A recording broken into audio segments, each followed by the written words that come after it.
सोचो एक ऐसा आदमी जो अपने खुदा के मिशन में इतना यकीन रखता था कि उसे लगा कि वो खुद जीसस क्रिस्ट का छोटा भाई है और उसका मकसद था पूरी दुनिया को एक नए रूप में ढाल देना। वो आदमी था होंग ज़िक्वान, जिसने इंसानी इतिहास की सबसे खूनी और तबाही मचाने वाली बगावत को लीड किया, दैट इज ताइपिंग रेबिलियन। कहानी शुरू होती है 1843 में चाइना की साउदर्न प्रोविंस गुआंगडोंग से।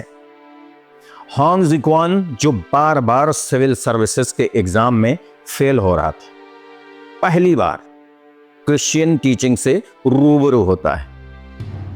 अब वो किताबें उसके अंदर कुछ जगह सी देती हैं, एक विजन आता है उसके अंदर, वो भी इतना स्ट्रांग कि उसे लगता है कि वो जीसस क्रिस्ट का सचमुच में छोटा भाई है और उसका मिशन है हेवनली किंगडम बनाना। लेकिन ये सिर्फ रिलीजन ही नहीं था, इसमें कुछ पॉलिटिक्स भी थी। 1847 तक 4 बार एग्जाम में फेल होने के बाद होंग का जो गुस्सा है वो फ्रस्ट्रेशन में बढ़ता गया। उसे लगा किंग गवर्नमेंट जो है वो करप्ट हो चुकी है और अब वक्त आ गया है कि इस पूरे सिस्टम को बदल दिया जाए। 1850 तक होंग ने खुलकर अपने विचार फैलाने शुरू कर दिए और वो इक्वालिटी, मोरालिटी और डिवाइन जस्टिस की बातें करता था, जिससे लोग इंप्रेस होते थे और उसके फॉलोअर्स धीरे धीरे बढ़ते चले गए। 1851 में उसने ताइपिंग हेवनली किंगडम का अनाउंस कर दिया गोंग्सकी प्रोविंस में।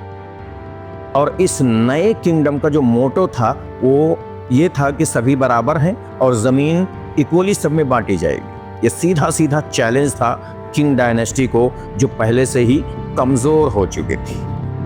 दिन ब दिन बगावत बढ़ती गई और 1853 में ताइपिंग फोर्सेस ने नैनजिंग कैप्चर कर लिया और उसे नया नाम दिया तियानजिंग, यानी हेवनली कैपिटल। कुछ वक्त के लिए तो ऐसा लगा कि वाकई में ताइपिंग पूरे चाइना को बदल देंगे। होंग अपने लीडर्स के साथ वहीं से रूल करता।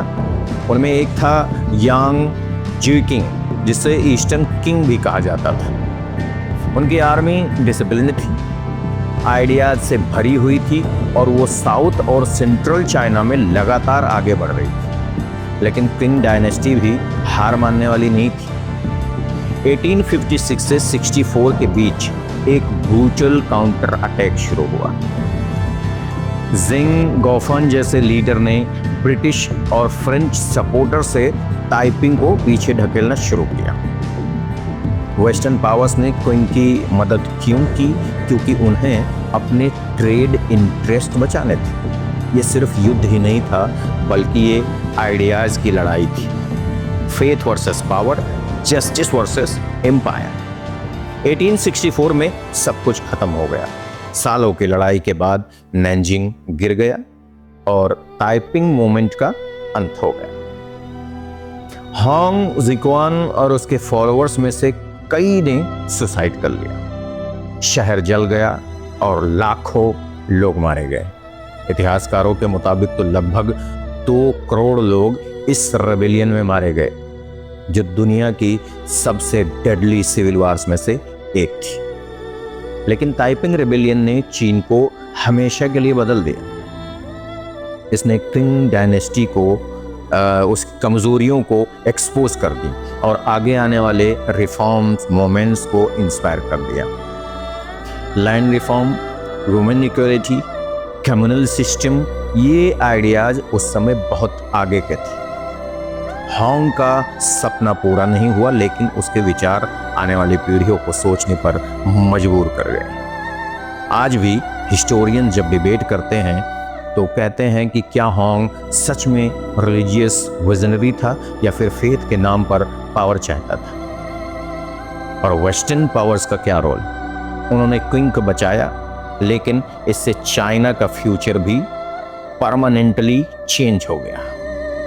ताइपिंग रेबेलियन ने दिखा दिया कि जब होप, आइडियोलॉजी और पावर टकराते हैं तो नतीजा सिर्फ डिस्ट्रक्शन ही नहीं होता, बल्कि सोसाइटी भी रीशेप होती है। होंग का किंगडम तो गिर गया, मगर उसका शैडो आज तक चाइनीज हिस्ट्री में मौजूद है।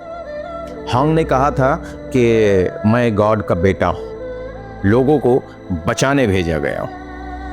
वो अपने मिशन में नाकाम रहा, मगर उसकी बगावत ने दुनिया को दिखाया कि इंसान अपने जस्टिस और फेथ के लिए कितनी दूर तक जा सकता है।